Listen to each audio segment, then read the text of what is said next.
It's time to focus on seniors with Helping Seniors TV. The television show designed to make you aware of senior issues and needs, as well as to acquaint you with the resources available to help you age in place and with dignity. Now, here's your host, Joe Steckler. I'm Kay Kaiser, and welcome to Helping Seniors, the television arm of Helping Seniors of Brevard County. Our show is designed to provide you with information on how to develop your own aging and care plans. Our topic today is a beautiful smile. Joining me today is Dr. Lee Sheldon, DMD. I am a DMD. What the heck is that? Well, that was my question, What is Dr. a DMD, Sheldon. Kay?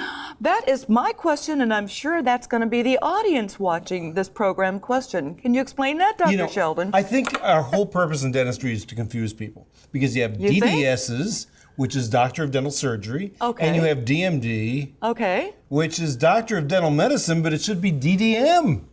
Well, what's a DDM then? Well, it isn't a DDM, it's a DMD.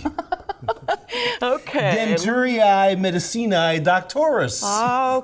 So that's where DMD comes from. Now, I'll ask you a question. Is there any difference between a DMD and a DDS? I believe there is, but you're the professional, so you need to explain that more than me. I'm not in the dentistry field. You're not. And the answer is there's no difference at all. No difference at all? Absolutely no difference. Some schools give DDSs, and that was the traditional degree. Some schools decided we'll change it to a DMD so that we're more like medicine. And whether you're going to a DDS or DMD, you're seeing the exact same person or the exact similarly trained person. You graduate from medical school, you get an MD. You graduate from dental school, you could either get a DDS or a DMD. Well, then once you go to medical school, you can become a specialist. There's no specialist designation in a degree. So whether you're talking about a cardiologist or whether you're talking about a periodontist, we're specialists, but there's nothing in the degree that says that we're a specialist. Oh, that's an interesting point, Dr. Sheldon. Let's go back. You know, when you were going to college, you decided that you wanted to become in the dental field. So after 4 years of college, what was your next step to get to where you are today? The next step was to go to dental school. And how many years was that? At that time, it was a 4-year school. It still is a 4-year school, but they were doing an experiment. You know how the government kind of does experiments? Indeed. I'm one of your experimental subjects. You are? Yes, I am. And how did that happen? I went to a 3-year dental school. They decided my year, they would make our class into a 3-year school. We'd go to school full-time, almost no breaks for 3 years. Whoa. And see whether we could survive. If we could survive, then we could become dentists. And they did that for a few years in some schools. The idea was the government said we needed more dentists in the United States. That was the bottom line? So let's graduate more, in a less amount of time, and have bigger classes. That's what they did. We ended up with too many dentists in the 1990s, and then it reversed itself. So it's very interesting how this went. So I went to a 3-year school. And then at that time, when I graduated from school, I decided I wanted to become a specialist. So I went to school for periodontal training for another 2 years. So that really makes a big difference in the fact that somebody's going to be a general dentist and not a specialist. You have much more education to specialize in what you do. But I understand, Dr. Sheldon, that you used to be known as Solid Bite. I used to be known as Solid. We still are known as Solid Bite. We are. You still are. You know, you see the big sign in front of my office that says Solid Bite. It's our brand name, and people come in asking for Solid Bite. Now, Solid Bite actually has become a service. Just like you see on TV, those other people who extract the teeth, put implants in, and put teeth in the same day. They call their thing, we call ours Solid Bite. All right, can you say that you can do all that in one day as well? Yes, I can. Well, I've been doing it longer than they have. And a lot more credentials, I might add. Thank you. You have not only your specialty, but it's my understanding that you have a full service dentist. You know, if somebody starts from scratch, they haven't been to a dentist in a while. If we can go through maybe some of the steps that they would expect as a first-time patient. Let's talk about that. The first step is for anybody who's a who watches and supports Helping Seniors of Brevard County. Thank you. Meaning anybody who's watching this program right Yes. now can come into our office for a $50 donation to Helping Seniors of Brevard. So you just bring a check with you, write a check for $50 to Helping Seniors of Brevard. You get the x-rays, CT scan, full examination. So that, we like that, and we're doing that not just for Helping Seniors of Brevard. Right. There are 8 charities that we're supporting, and so you can take any of the 8 charities, but we're talking about Helping Seniors of Brevard because that is our program, and that's what we're doing, and that's what we're involved in. So basically, that would be the first step if they come in to get that exam, a CT scan if necessary. That's right. And go from there. That's right. But that in return, Dr. Sheldon, that's a $50 donation that someone can request to say going to Helping Seniors of Brevard. Yes. But can we put a value on that? Yeah, that value would be about $400. CT scan itself is $250, and some locations would be $600. Good grief. But you know what's really neat? Tell me. That these donations, we've collected over $150,000 in charitable donations. So that's the neat part of it. Dr. Sheldon, thank you, thank you, thank you. I like that. You know, that's got to make you feel so good. And we recognize with you being in the dental field and a specialist that for you and your practice to reach out and help seniors of Brevard is incredible. I mean, hats off to you. Thank you. Hats off to you. And to you as well. Thank you. Because we're making this thing work. Yes, and we're indeed. helping seniors in Brevard County. That's the bottom line. That's our purpose. That's the bottom line. So let's say somebody hasn't been to a dentist for a number of years. Yeah. And I'm sure you experience this on a daily basis. And you look at, I know that some of the articles that you produced and some of the radio and television programs that you have, can we talk about gum disease for a moment? Of course, sure, we can talk about gum disease. So, because a lot of the seniors, have gotten to the point they've ignored going to a dentist, and now all of a sudden they may experience some bleeding gums, or can you explain a little bit about that? Sure, sometimes it isn't bleeding gums. Bleeding gums is what we get early on. And when we're younger and when we're older, the great deception is, oh, you've got periodontal disease, and the patient says, I don't have bleeding gums. And the reason you don't have bleeding gums is because your disease is no longer at the surface of the gum line. Now it's gone down deep. And so it's bleeding way down there, but you're not going to get it when you brush your teeth. Floss. Wow. Yeah. Wow. So it's a big deception. We've got opportunities to diagnose periodontal disease, and this is one of those diseases where early diagnosis, early cure, or at least early control. And so if we have a person who hasn't been to the dentist for a while, some have no periodontal disease at all.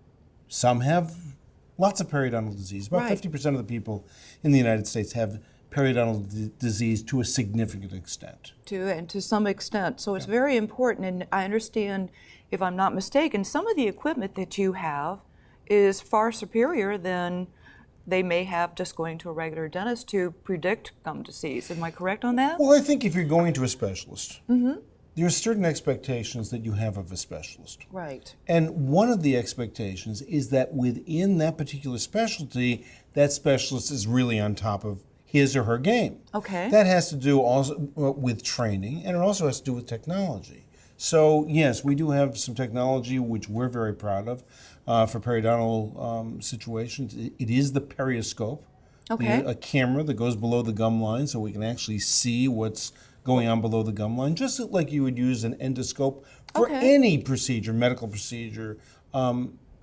which minimizes the amount of incisions and trauma that occurs. We have the same thing, and the nice thing about the perioscope is that we can see what's going on in the root surfaces. You can once see you can see beyond. it, you can get it out. There and if we you can go. get it out, you can get healing, and if you get healing, you don't have to do surgery. So isn't that nice? That would be the finale. I mean, that would be the ultimate, I'm assuming. But I understand that, we talk about a beautiful smile. Yeah. You have some pictures that you have provided us and can help the viewing audience to help them understand what are some of the things that you look at that determine a beautiful smile. Well, it's interesting because if you look at the plastic surgery literature, They have defined what the perfect face is. Really? There's certain proportions that occur in the perfect face. And plastic surgeons are trained that way to look that way. Okay. And once you see that, you know what you're shooting for. Now, that doesn't mean there aren't individual variations. It doesn't mean that different people aren't different. They are. But there are certain basic parameters that we look for, that we strive for. Okay. Same thing with the mouth. So this is part of the face. Let's show that to this camera. So let's take a look at, here's a nice model. Do you like this smile? What's nice about this smile? Take a look at that smile, all right? It's symmetric. It's symmetric? That's good. Yes. The teeth are white? Yes. That's good. There's no spaces between the teeth? That's good. What else do you see that's different from others? And this has become a real science within the art. So let's take a look at some of the things that we would be looking at. Now, what I want you to do is look at the central incisor as you're viewing it, central incisor being one of those two teeth in the center of the mouth, and visually look at the relationship between that incisor and the next one to the right, the lateral incisor, or the next one to the left, the lateral incisor. And you will see that visually, the lateral incisor, the second tooth over, is a little bit narrower than the first tooth. Then you look at the canine tooth, and that's narrower, even though it really isn't narrower, it's narrower visually, and that's been defined. So let's take a look at the definitions. So if we're looking at proportion, we know that the central incisor would be, in terms of proportion, 1.6 somethings wide. Central incisor is actually between 8 and 8.5 millimeters wide. But when we're looking at it visually, we've got to look at it in context of within the curvature of the arch. So if we look, we've got a 1.6. The lateral incisors is a 1.0. And the canine, if I'm not mistaken, is 0.6. Is that correct? Should I cheat? Yes, it is 0.6. So we get 0.6 millimeters. So as we're looking at it, it is 0.6, even though the canine tooth is just as wide as the central incisor. But as I'm looking at you, it looks different. So that when we're reconstructing the mouth, we're looking for that proportion called the golden proportion. Golden proportion. Yes. So that's top of the line. It is top of the line, and that's what we're looking for. So when we're doing veneers, when we're doing crowns, when we're doing braces, we're looking to get this kind of a result. Excellent. So that's the first 6 teeth, the front 6 teeth. What about the rest? What else are we looking for there? That's a good question. So let's take a look at the rest, and I want you to look at the smile line. Okay, notice this black line going along the lower lip. And while the smile doesn't conform to it exactly, we'll notice there's a curvature of the teeth. The teeth start off a little bit lower in the center, and they gradually go up and up and up. And they basically conform to what's going on, or the shape of the lower lip. So that when we're designing the upper teeth, we're designing them to conform with what the smile looks like. So some people will have a flatter lip. You'll end up with a flatter curvature of the upper. Some people have more of an exaggerated lip, as she does. There'll be more curvature of the upper. Interesting. Am I making sense? It does make sense, absolutely. Good. Now, there's a third portion to this. And the third portion of this has to do with the back teeth. Oh, I know, people say nobody can see your back teeth. I want you to look in the mirror. And people can see your back teeth when you smile. Many people, you can see back 4 teeth, 5 teeth, sometimes even 6 teeth back on each side. So that what somebody is seeing in the front really needs to correlate with what someone is seeing in the back. You ever seen people who've had like 6 veneers, and then all of a sudden the smile drops off? Right. It drops off because of light value, because of position of the teeth. Yes. But also we're looking to fill this space here, and that's called the buccal corridor. So the buccal corridor, buccal means cheek, and so we're looking at the corridor, really a corridor, just like a corridor that you walk down, between the cheek and the outer surface of the teeth, and we want to make sure that's filled up. There's some people who have a very, very constricted upper arch. In other words, the arch goes in, but the mouth goes up, and mouth goes out. And so when you smile, you can see this black space right between the cheek and the teeth. Right. doesn't look good. True. So if we're seeing an orthodontist, the orthodontist wants to widen the arch in order to be able to fill that space. Yes. If we're seeing a prosthodontist or a general dentist who's restoring the teeth, then the veneers or the crowns may be thicker in the back in order to fill this space. And so where we have these two arrows here, you can see that's where you're looking for the buccal corridor. So if you look, you yourself, look at your own golden proportion.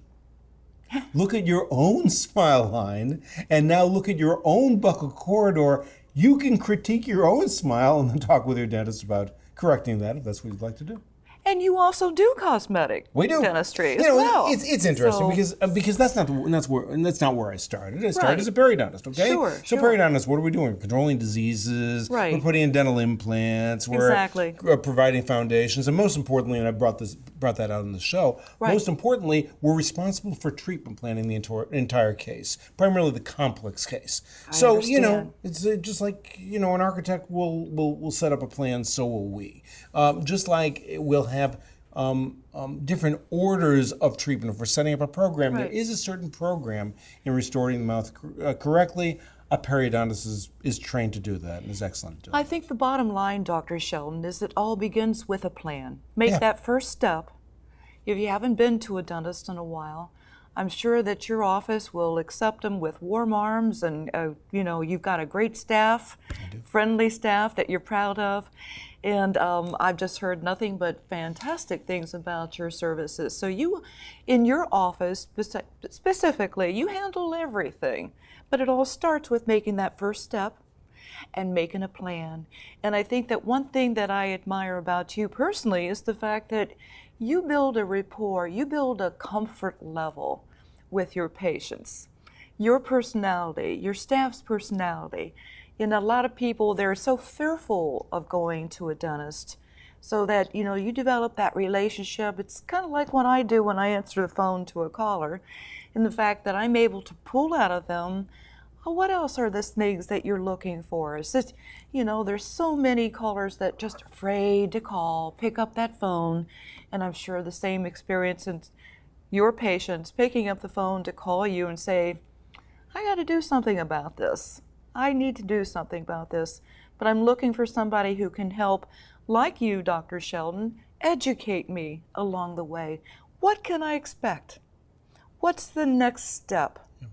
Is that not true? It's important. We need to know, we need to understand next step, we need to understand diagnosis, we need to understand prognosis, which is what are our expectations? Right.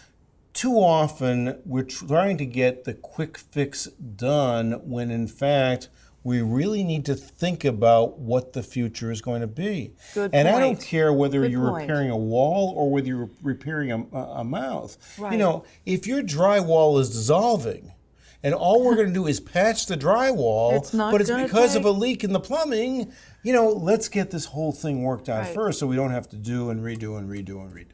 Do you find that you've had to redo, in many cases, some of the patients that you've had in your experience?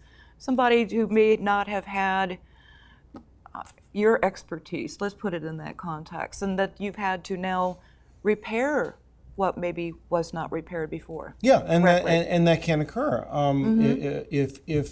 If things are not planned correctly, then it can occur. Right. And when we're seeing our patients, many of the patients that come in to see us, our patients have been without dental care for 5, 10, 15 years, even longer. Right. Well, part of that is let's ignore it until I finally have to do something about it. And then it may be too late. It may be.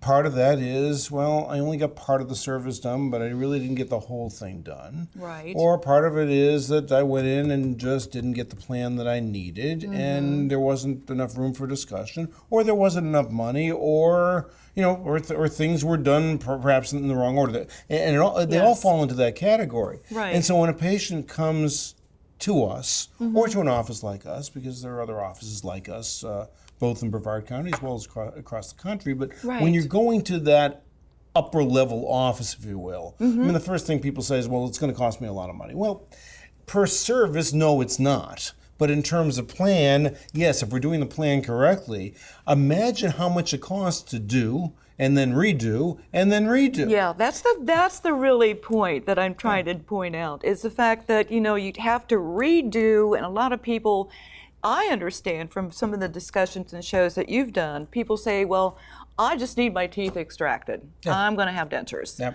But you don't look at it that way necessarily. We don't. It's fun, especially for seniors here, Listen, there's sometimes teeth need to be extracted. Of course, of course. But there's sometimes that the presumption is made, or if you're not seeing a periodontist, that the presumption is made that periodontal disease cannot be controlled, can't be reversed. Right. When in fact, it can. But periodontists are trained to do that. That's what we do. We save teeth. And that's the important issue, Dr. Sheldon, is that people may have a misconception in thinking their only alternative is to have that tooth extracted. True. When in fact, you try to save those teeth. Yeah, not try. We do. We save teeth. That's so important. Yes. So it doesn't matter what age you are. If you're a senior, if you're 80 or plus years old, still it's important, Dr. Sheldon, I believe, to have people say, hey, I have a good friend who's 88 years old. He goes to his dentist periodically, twice a year, to get his teeth cleaned, and he has every single tooth left because he's been taking good care of his teeth. That's great. So that's what it's all about, I think. Seniors need to say it's not too late.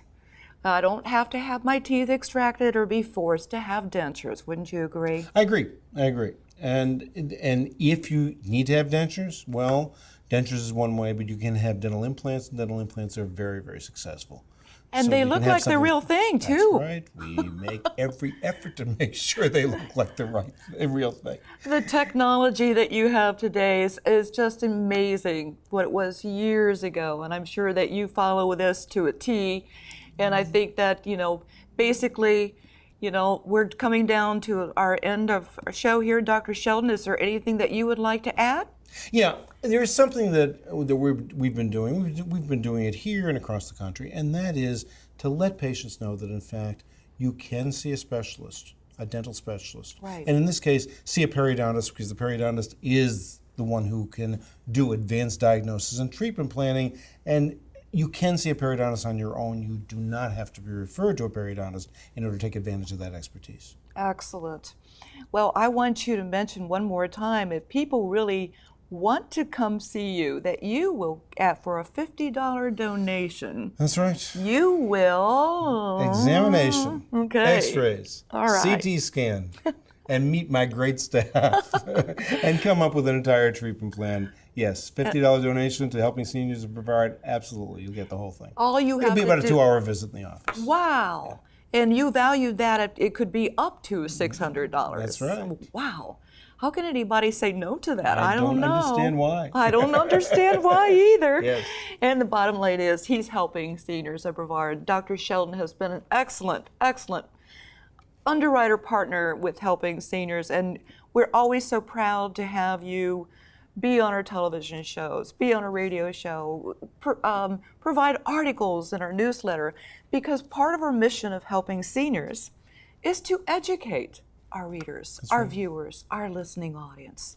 So I want to extremely give you hats off for all you do. Thanks. It's fun. I enjoy it. It is fun. I can imagine, just every day, the fact that you've helped someone else go on, live a better life. Somebody who couldn't chew before can now chew. Yeah.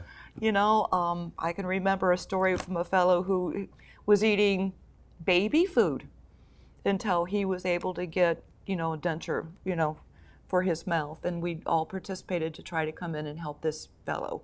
So it's all about the good stuff and helping to educate the seniors and what alternatives they do have and all of the above. So I think we've got a couple minutes left here, if I'm not mistaken.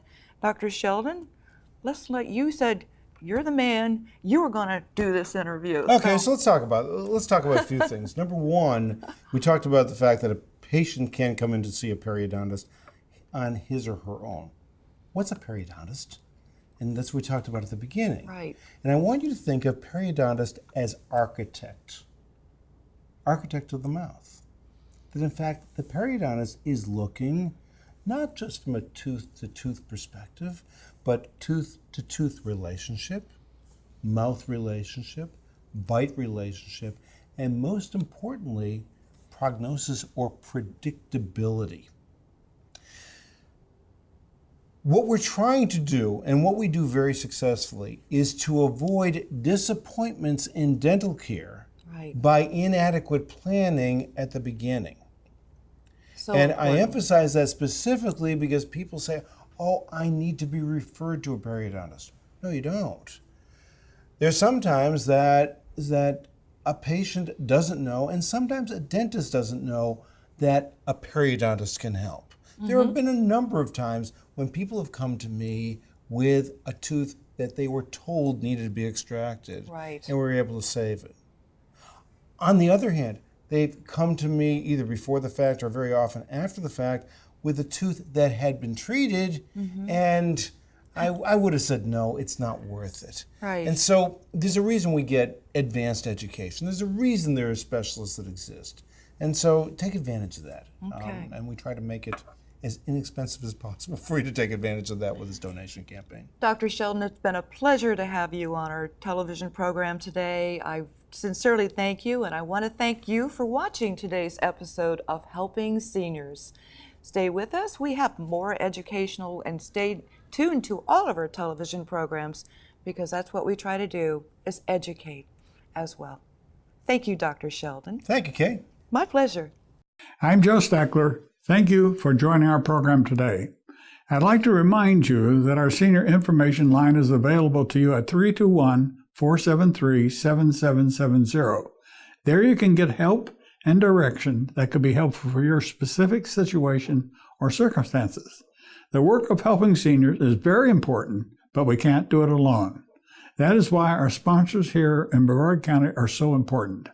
I'd like to thank our many area sponsors, businesses, and medical providers who support the mission of helping seniors that help us carry the cost of our media efforts. If you'd like to join us either as a business partner or simply donate as an individual, we would welcome your call at 321-473-7770. You are always welcome to visit our website at www.helpingseniorsofbrevard.org. Thanks so much for your help. It does make a difference.